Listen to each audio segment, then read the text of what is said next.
আসসালামু আলাইকুম। কাছের ও দূরের নবম ও দশম শ্রেণীর শিক্ষার্থী বন্ধুরা সকলকে জানাই আমার চ্যানেলের পক্ষ থেকে আন্তরিক শুভেচ্ছা ও অভিনন্দন। তো আজকে তোমাদের মাঝে আমি আরও নতুন একটি গল্প নিয়ে হাজির হয়েছি। তো তোমরা সেটা স্ক্রিনে দেখতে পাচ্ছ, জহির রায়হান লিখিত 21-এর গল্প। তো আজকে আমরা এই গল্পটি সম্পর্কে আলোচনা করব।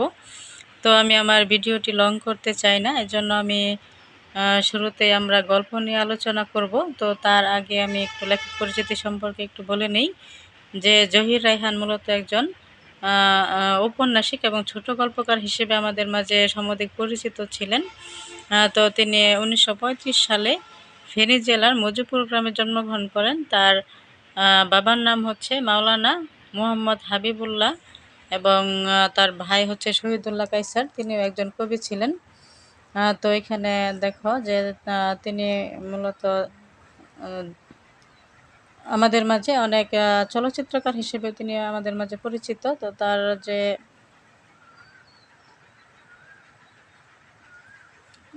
যে রচনাগুলো সেগুলো হচ্ছে, এগুলো তোমরা মনে রাখবে যে হাজার বছর ধরে, বরফ গলা নদী, শেষ বিকেলের মেয়ে, আরেক ফাল্গুন ইত্যাদি হচ্ছে তার উল্লেখযোগ্য উপন্যাস। তো এইগুলো মূলত পরীক্ষায় আসে এবং তিনি হচ্ছে 1972 সালের 30 জানুয়ারি নিখোঁজ হন ও শহীদ হন। তার লাশ খুঁজে পাওয়া যায়নি।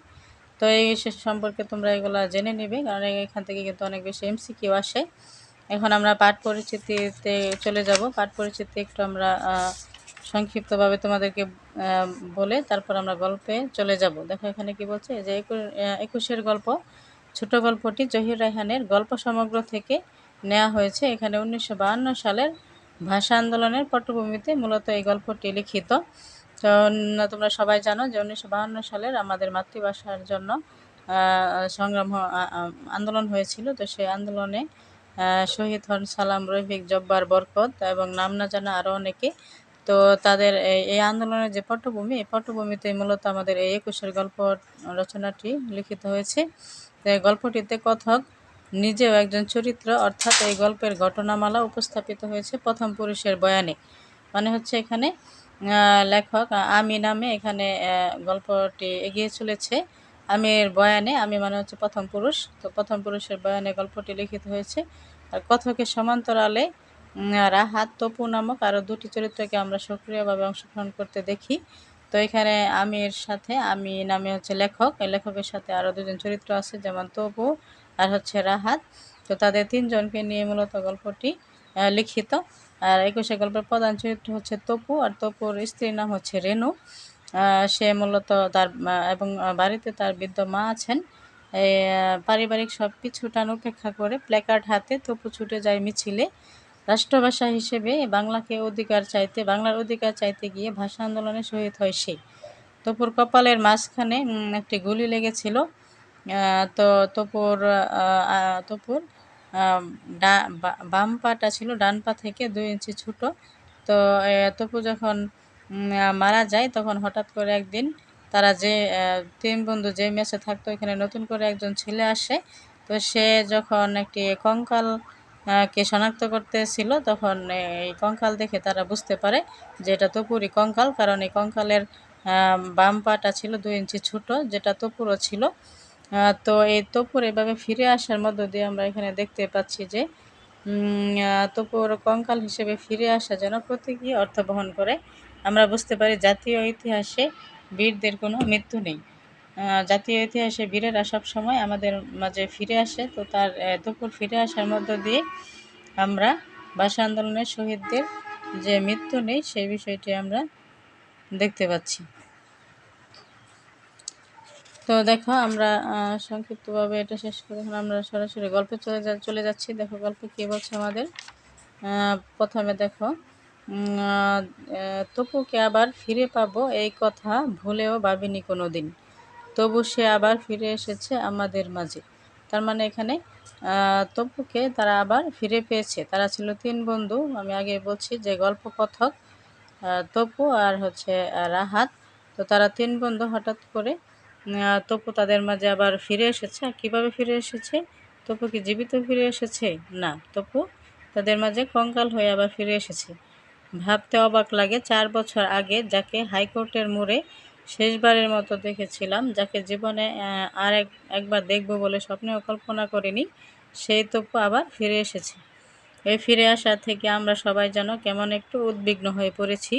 রাতে ভালো ঘুম হয় না, যদিও একটু একটু তন্দ্রা আসে, তবু অন্ধকারে হঠাৎ ওর দিকে চোখ পড়লে গা হাত পা শিউরে ওঠে, ভয়ে জড়সড় হয়ে যায়, লেপের ভিতরে দেহটা ঠকঠক করে কাঁপে। তার মানে এখানে প্রথম প্যারাতে দেখো কি বলছে, যে 4 বছর আগে তপুর সাথে তাদের দেখা হয়েছিল শেষবার হাইকোর্টের মোড়ে। হাইকোর্ট হচ্ছে বাংলাদেশের সর্বোচ্চ আদালত। তো সেইখানে জীবনে যাকে আরেকবার দেখব বলে, মানে তারা কল্পনাও করেনি যে তপু আবার তাদের মাঝে মাঝে ফিরে আসবে। তো হঠাৎ করে তার ফিরে আসাতে তপুর কঙ্কাল যে হঠাৎ করে তাদের মাঝে এসেছে কঙ্কাল হয়ে তপু, তো সেটা নিয়ে তারা উদ্বিগ্ন হয়ে পড়েছে। উদ্বিগ্ন মানে যে তারা চিন্তিত হয়ে পড়েছে। রাতে তাদের ভালো ঘুম হচ্ছে না, যদিও তাদের একটু তন্দ্রা আসে। তন্দ্রা মানে হচ্ছে ঘুমের ভাব। তবু অন্ধকারে হঠাৎ ওর দিকে চোখ পড়লে হাত পা তাদের শিউরে ওঠে, ভয়ে তারা জড়সড় হয়ে যায়, লেপের ভিতরে দেহটা তাদের ঠক ঠক করে কাঁপে। এখানে একটা দ্বিরুক্ত শব্দ ব্যবহার করা হয়েছে, ঠক ঠক। মানে হচ্ছে একই শব্দ যখন দুইবার ব্যবহার করা হয় তখন সেটাকে দ্বিরুক্ত শব্দ বলে। তো তপু ফিরে আসাতে কঙ্কাল হয়ে তপু তাদের মাঝে ফিরে আসাতে তারা এক ধরনের ভয়ে তাদের দিন কাটছে। এটা নিয়ে এখানে আসলে বলা হচ্ছে। তারপর দেখো কি বলছে, যে দিনের বেলা ওকে ঘিরে আমরা ছোটোখাটো জটলা পাকাই। খবর পেয়ে অনেকে দেখতে আসে ওকে, অবাক হয়ে ওর দিকে তাকিয়ে থাকে ওরা। আমরা যে অবাক হই না তা নয়, আমাদের চোখেও বিস্ময় জাগে। 2 বছর ও আমাদের সাথে ছিল। তার মানে তপুকে নিয়ে তারা দিনের বেলা সবাই মিলে একসাথে বসে কথা বলে। তো তপু তাদের সাথে 2 বছর ছিল। ওর শ্বাস প্রশ্বাসের খবরও আমরা রাখতাম। সত্যি কি অবাক কাণ্ড দেখো তো, কে বলবে এ তপু, ওকে চেনাই যায় না, ওর মাকে ডাকো। আমি হলপ করে বলতে পারি ওর মা ওকে চিনতে পারবে না। তার মানে এখানে কি বলা হচ্ছে, যে এটাই যে তাদের তপু, এটা আসলে তারা চিনতে পারে না। তো তপু যখন জীবিত ছিল তখন তারা তার শ্বাস প্রশ্বাসের খবরও তারা রাখতো, মানে তাদের সাথে অনেক খুব ভালো ঘনিষ্ঠ সম্পর্ক ছিল।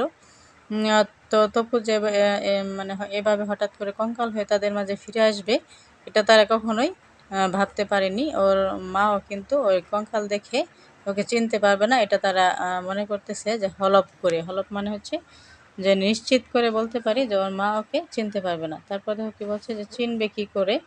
জটলার এক পাশ থেকে রাহাত নিজের মতো বলে, চেনার কোনো উপায় থাকলে তো চিনবে, এ অবস্থায় কি কেউ কাউকে চিনতে পারে, বলে সে একটা দীর্ঘশ্বাস ছাড়ে। মানে এখানে রাহাত নামে আরেকটি চরিত্রের আমরা দেখা পেলাম। দেখো রাহাত বলতেছে যে তপুকে চিনবে কি করে, চেনার কোনো উপায় থাকলে তো চিনবে, এই অবস্থায় কি কেউ কাউকে চিনতে পারে। তার মানে কঙ্কাল অবস্থায় কি কেউ কাউকে চিনতে পারে, এটা বলে সে একটা দীর্ঘশ্বাস ছাড়ে, মানে হচ্ছে একটা কষ্টের নিঃশ্বাস তার মধ্যে দেখা যাচ্ছে। তারপর দেখো কি বলছে, যে আমরাও কেমন যেন আনমনা হয়ে পড়ি ক্ষণেকের জন্য। ক্ষণেক মানে হচ্ছে কিছুক্ষণের জন্য। অনেক কষ্টে ঠিকানা জোগাড় করে কাল সকালে রাহাতকে পাঠিয়েছিলাম তপুর মা আর বউকে খবর দেবার জন্য। সারাদিন এখানে সেখানে পই পই করে ঘুরে বিকেলে যখন রাহাত ফিরে এসে খবর দিল ওদের কাউকে পাওয়া যায়নি, তখন রীতিমতো ভাবনায় পড়লাম, এখন কি করা যায় বলো তো। ওদের একজনকে পাওয়া গেল না। আমি চোখ তুলে তাকালাম রাহাতের দিকে। তার মানে রাহাতকে তারা তাদের বাড়িতে পাঠিয়েছিল, তপুদের বাড়িতে, যে খবর দেওয়ার জন্য যে তপুর কঙ্কালকে তারা পেয়েছে।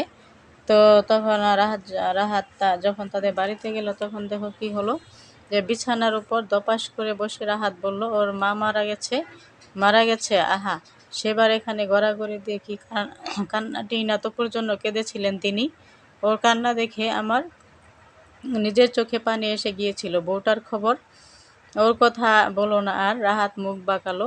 এখানে দেখো একটা প্রশ্ন, এটা থেকে কিন্তু এমসিকিউ আসে, যে মুখ বাঁকালো কে, তোর কি হবে, যে রাহাত মুখ বাঁকালো। অন্য এক জায়গায় বিয়ে করেছে, সে কি এর মধ্যে বিয়ে করে ফেললো মেয়েটা। তপু ওকে কত ভালোবাসতো। নাজিম বিড়বিড় করে বলে উঠল চাপা স্বরে। শানু বলল, বিয়ে করবে না তো কি করবে, সারা জীবন বিধবা হয়ে থাকবে নাকি মেয়েটা, বলে তপুর দিকে তাকালো শানু। আমরাও দৃষ্টি ফিরিয়ে আনলাম ওর উপর। তার মানে এখানে কি বলা হচ্ছে, যে ওর মায়ের কথা বলা হচ্ছে। তপুর মা কিন্তু মারা গেছে। তো তপুর মা তার জন্য কিভাবে কান্না করেছিলেন সে কথা তারা মনে করতেছে।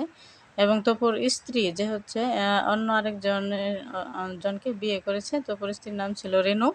তো এটা বলতেই রাহাত মুখ বাঁকিয়ে বলল যে সে অন্য জায়গায় বিয়ে করেছে। তখন শানু নামে আরেকটি চরিত্র এখানে আমরা দেখতে পাচ্ছি যে শানু বলে উঠেছে যে বিয়ে করবে না তো কি করবে, সারা জীবন কি বিধবা হয়ে থাকবে মেয়েটা, বলে তপুর দিকে তাকালো শানু। আমরাও দৃষ্টি ফিরিয়ে আনলাম ওর উপর। সত্যি, কে বলবে এ 4 বছর আগেকার সেই তপু, যার মুখে এক ঝলক।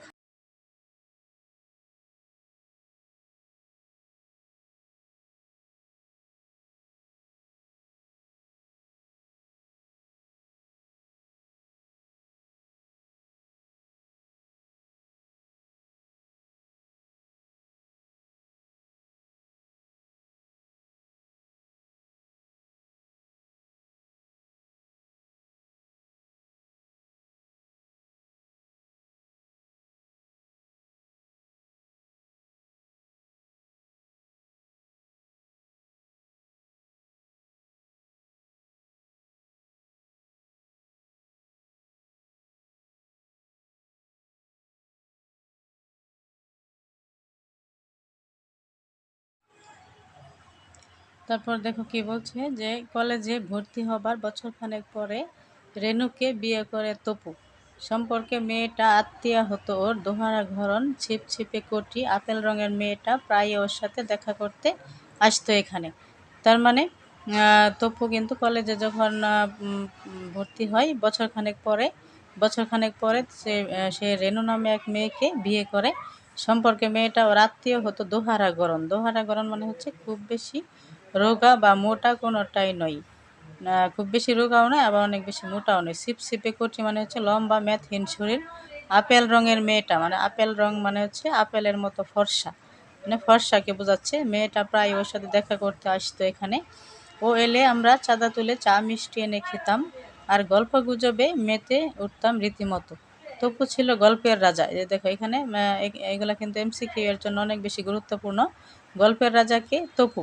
যেমন হাসতে পারতো ছেলেটা, তেমনি গল্প করার ব্যাপারেও ছিল ওস্তাদ। ওস্তাদ মানে হচ্ছে দক্ষ, সে অনেক বেশি গল্প বলাতে দক্ষ ছিল। দেখো এই যে এখানে কিন্তু তপুর একটি গল্প এখানে কিন্তু বলা হচ্ছে যে তপু কেমন গল্প করতে পারতো এটা বোঝানোর জন্য। দেখো কি বলছে যে যখন ও গল্প করতে শুরু করতো তখন কাউকে কথা বলার সুযোগ দিত না। সেই যে লোকটার কথা তোমাদের বলেছিলাম না সেদিন, সেই হুৎকা মোটা লোকটা, ক্যাপিটালে যার সাথে আলাপ হয়েছিল। এগুলো হচ্ছে তপুর গল্প বলা। সেই হুৎকা মোটা লোকটা মানে হচ্ছে একটা বোকা মোটা, একটা বোকাশোকা একটা টাইপের লোকের কথা বলা হচ্ছে। মোটা সেই লোকটা। ক্যাপিটাল মানে হচ্ছে দেশের প্রশাসনিক কেন্দ্র বা রাজধানী যেটাকে বলা হয়। ক্যাপিটালে যার সাথে আলাপ হয়েছিল, ওই যে লোকটা বলেছিল সে বার্নার্ড শো হবে। পরশু রাতে মারা গেছে একটা স্যাকরাগারের তলায় পড়ে। মানে বার্নার্ড শো হচ্ছে ইংরেজি সাহিত্যিক, ইংরেজিতে যে নাটক লিখেছেন, নাট্যকার এবং সমালোচক ছিলেন সে। ওই মোটা লোকটা বলেছিল যে সে বার্নার্ড শোর মতো হবে, কিন্তু হঠাৎ করে সে পরশু রাতে স্যাকরা গাড়ি মানে হচ্ছে পুরনো ঘোড়ায় টানা একটা গাড়ি, ওই গাড়ির নিচে পড়ে সে মারা গেছে। আর সেই মেয়েটা যে ওকে বিয়ে করবে বলে কথা দিয়েছিল, ও মারা যাবার পরের দিন এক বিলেতি সাহেবের সাথে পালিয়ে গেছে। মানে যে মেয়ের সাথে ওই মোটা লোকটার বিয়ে হওয়ার কথা ছিল, সে লোকটা মারা যাওয়ার পরে ওই মেয়েটি অন্য লোকের সাথে পালিয়ে গিয়ে বিয়ে করেছে। রুনি মেয়েটার খবর জানতো। এখানে আরেকটা চরিত্রের নাম আমরা পেলাম, এটা হচ্ছে রুনি। রুনি ওই মেয়েটির খবর জানতো যে মেয়েটি পালিয়ে গিয়েছিল। সে কি রুনিকে চিনতে পারছো না? শহরের সেরা নাচিয়েছিল, মানে শহরে সে মানে নাচ দেখাতো, সে নাচিয়েছিল। অবশ্য আজকাল রাজনীতি করছে। সেদিন দেখা হলো রাস্তায়। আগে তো পাটকাঠি ছিল, পাটকাঠি মানে হচ্ছে চিকন ছিল, এখন বেশ মোটাসোটা হয়েছে। দেখা হতে রেস্তোরাঁয় নিয়ে খাওয়ালো। বিয়ে করেছি শুনে জিজ্ঞেস করলো বউ দেখতে কেমন হয়েছে, এবার তুমি এসো। ও কথা বলতে শুরু করলে যেন কথা ফুরাতে চায় না। রাহাত থামিয়ে দিতে চেষ্টা করে ওকে। রেনু বলো তো, আর বলবেন না, এত বকতে পারে। রেনু বলতো যে তুমি আপনারা আর বলবেন না, ও এত বকতে পারে, বলে বিরক্তিতে না লজ্জায় লাল হয়ে উঠতো সে। তবু থামতো না তপু, একগাল হাসি ছড়িয়ে আবার পরম্পরাহীন কথার তুবড়ি ছুটাতো সে। থাকবে অন্যের কথা যখন তোমরা শুনতে চাও না, নিজের কথাই বলি। ভাবছি ডাক্তারিটা পাশ করতে পারলে এ শহরে আর থাকবো না, গায়ে চলে যাব, ছোট্ট একটা ঘর বাঁধবো সেখানে। আর তোমরা দেখো আমার ঘরে কোনো জাঁকজমক থাকবে না, একেবারে সাধারণ, হ্যাঁ একটা ছোট্ট ডিসপেন্সারি, আর কিছু না। ডিসপেন্সারি মানে হচ্ছে ওষুধের দোকান। মাঝে মাঝে এমনই স্বপ্ন দেখা অভ্যস্ত ছিল তপু। তার মানে এখানে কি বলা হচ্ছে যে তপু মাঝে মধ্যে বলতো যে আসলে আমি এক সময় পড়াশোনা শেষ করে গ্রামে চলে যাব, সেখানে ডাক্তারি পাশ করার পরে আমি গ্রামে একটি ডিসপেন্সারি দিব, মানে হচ্ছে একটা ওষুধের দোকান দিব, আর আমার ঘরে কোনো জাঁকজমক থাকবে না, একেবারে সাদামাটা সহজ সরল জীবনযাপন করব আমি। তো তপুর স্বপ্নের কথা এখানে বলা হচ্ছে। তারপর দেখো কি বলছে, এককালে মিলিটারিতে যাওয়ার শখ ছিল ওর, কিন্তু বরাত মন্দ। বরাত মানে হচ্ছে কপাল, কপাল মন্দ, যা ছিল জন্ম খুরা, মানে সে জন্ম থেকে খুরা ছিল। ডান পা থেকে বা পা ইঞ্চি 2 ছোট ছিল ওর, তার মানে তার বা পাটা 2 ইঞ্চি ছোট ছিল। তবে বা জুতার হিলটা একটু উঁচু করে তৈরি করায় দূর থেকে ওর খুঁড়িয়ে চলাটা চোখে পড়তো না সবার। আমাদের জীবনটা ছিল যান্ত্রিক। যান্ত্রিক মানে হচ্ছে আমাদের জীবনটা অনেক বেশি ব্যস্ত জীবন ছিল। কাক ডাকা ভোরে বিছানা ছেড়ে উঠতাম আমরা, তপু উঠতো সবার আগে। ও জাগাতো আমাদের দুজনকে। ওঠো, ভোর হয়ে গেছে, দেখছো না অমন মুষের মতো ঘুমোচ্ছ কেন, ওঠো। গায়ের উপর থেকে ল্যাপটা টেনে ফেলে দিয়ে জোর করে আমাদের ঘুম ভাঙাতো তপু।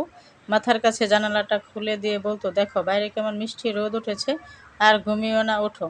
আমাদের ঘুম ভাঙিয়ে নিজের হাতে চা তৈরি করতো তপু। চায়ের পেয়ালায় শেষ চুমুক দিয়ে আমরা বই খুলে বসতাম। তারপর 10টা নাগাদ স্নানাহার, স্নানাহার মানে হচ্ছে গোসল, গোসল সেরে ক্লাসে যেতাম আমরা। তার মানে তারা সকালে তাদেরকে ঘুম ভাঙাতো তপু। তাদের সাথে কি কি ঘটতো এগুলো নিয়ে এখানে বলা হচ্ছে। তারপর দেখো কি বলছে, বিকেলটা কাটতো বেশ আমোদে ফুর্তিতে, কোনোদিন ইস্কাটনে। ইস্কাটন হচ্ছে ঢাকার অন্যতম প্রাচীন আবাসিক ও বাণিজ্যিক এলাকা, তো তারা সেখানে ঘুরতে যেত।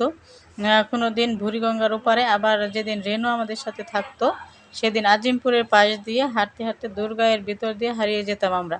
রেনু মাঝে মাঝে আমাদের জন্য ডালমুট ভেজে নিয়ে আসতো বাসা থেকে। গেও পথে হাঁটতে হাঁটতে মুড়মুড় করে ডালমুট চিবোতাম আমরা। তপু বলতো, দেখো রাহাত, আমার মাঝে মাঝে কি মনে হয় জানো কি, এই যে আঁকাবাঁকা লাল মাটির পথ, এই পথে যদি শেষ না হতো কোনো দিন, অনন্তকাল ধরে যদি এমনই চলতে পারতাম আমরা।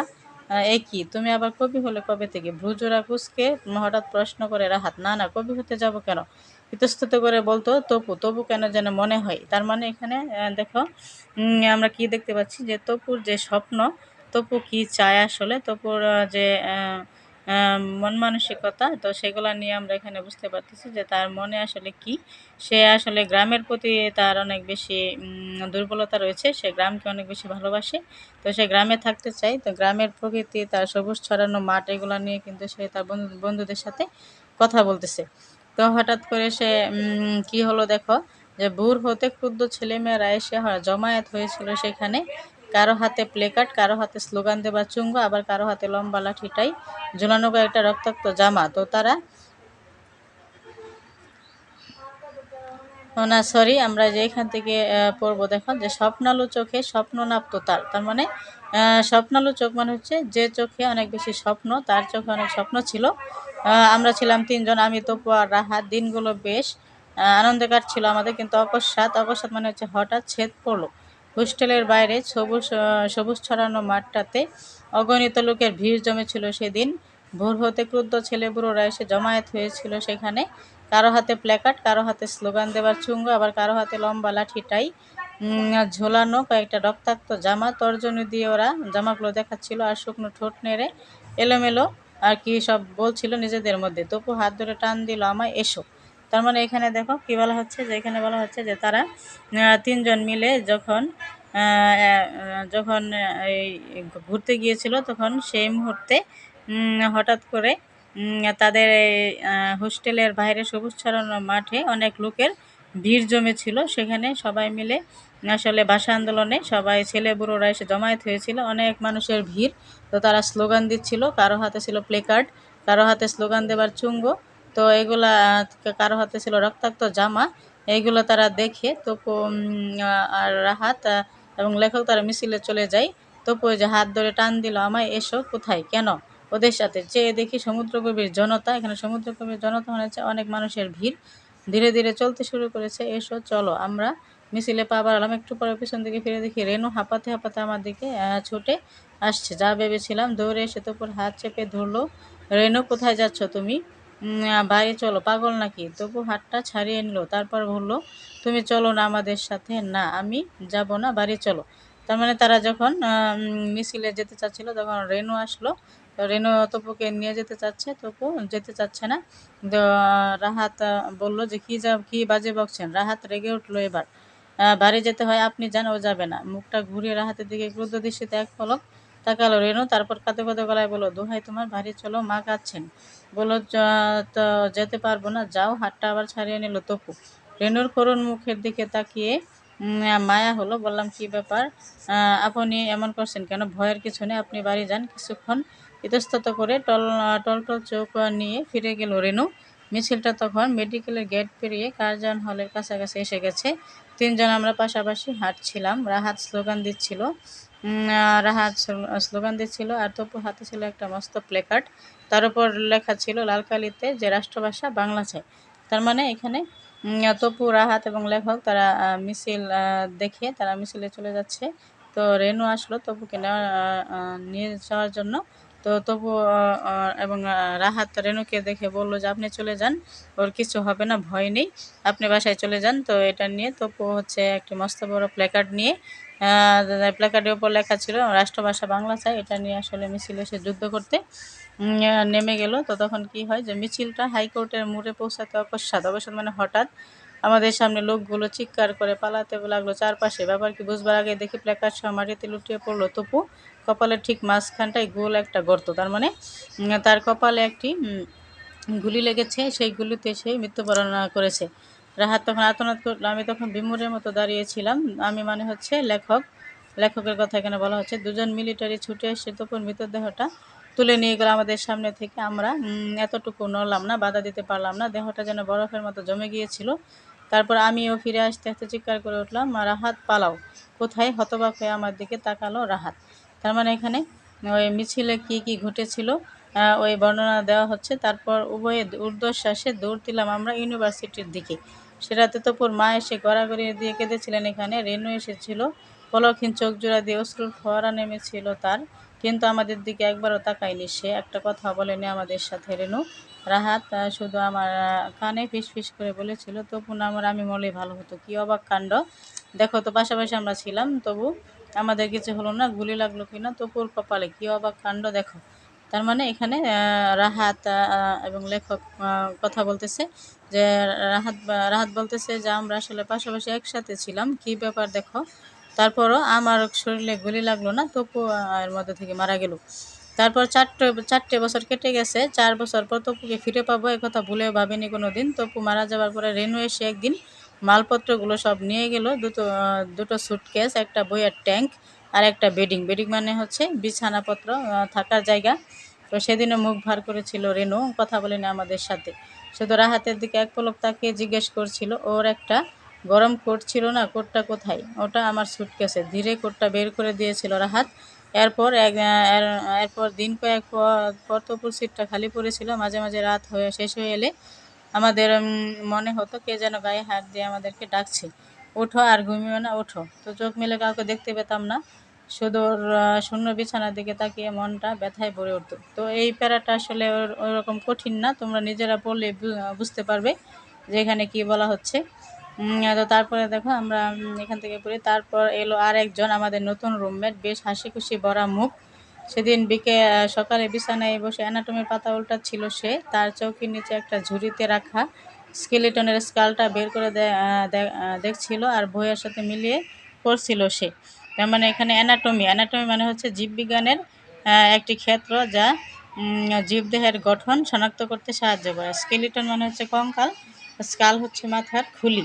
তো তারা ওই যে রুমমেটটা তাদের এসেছিল, তো সে অ্যানাটমি পাতা উল্টিয়ে তার যে মাথার খুলিটা এটা মূলত দেখছিল। হঠাৎ রাহাতের দিকে তাকিয়ে জিজ্ঞেস করলো, রাহাত সাহেব একটু দেখেন তো আমার স্কালের কপালের মাঝখানটা একটা গর্ত কেন? কি বললে? চমকে উঠে সবাই তাকালাম ওর দিকে। রাহাত উঠে গিয়ে স্কালটা তুলে নিল, হাতে ঝুঁকে দেখতে লাগলো অবাক হয়ে। হ্যাঁ, কপালের মাঝখানটায় একটা ফুটো। তারপর তাকালো আমার দিকে, আর চোখের ভাষা বুঝতে ভুল হলো না আমার। বিড়বিড় করে বললাম, বাঁ পায়ের হাড়টা 2 ইঞ্চি ছোট ছিল ওর। কথাটা শেষ না হতে ঝুড়ি থেকে হাড়গুলো তুলে নিল রাহাত, তারপর হাত ঠকঠকে করে কাঁপছিল। পরে উত্তেজিত গলায় চিৎকার করে বলল, বা পায়ের টিবিয়া ফেবুলাটা 2 ইঞ্চি ছোট। টিবিয়া ফেবুলা মানে হচ্ছে হাঁটুর নিচ থেকে গোড়ালি পর্যন্ত পায়ের নিচের অংশের দুটি প্রধান লম্বা হাড়। দেখো দেখো। উত্তেজনায় আমি কাঁপছিলাম। ক্ষণকাল পরে স্কালটা দুহাতে তুলে ধরে রাহাত বলল, তপু। বলতে বলতে গলাটা ধরে এলো ওর। আচ্ছা, তার মানে এখানে আমরা আসলে দেখতে পেলাম যে তপুর মৃত্যু হয়েছে।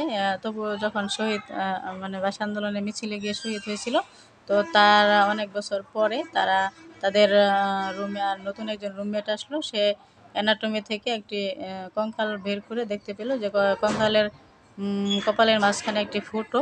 তার মানে তপুরও কিন্তু কপালের মাঝ বরাবর গুলি লেগেছিল। তারপর সে তার পাটা চেক করে দেখতে পেল যে পায়ের বাম পাটা ডান পা থেকে 2 ইঞ্চি ছোট।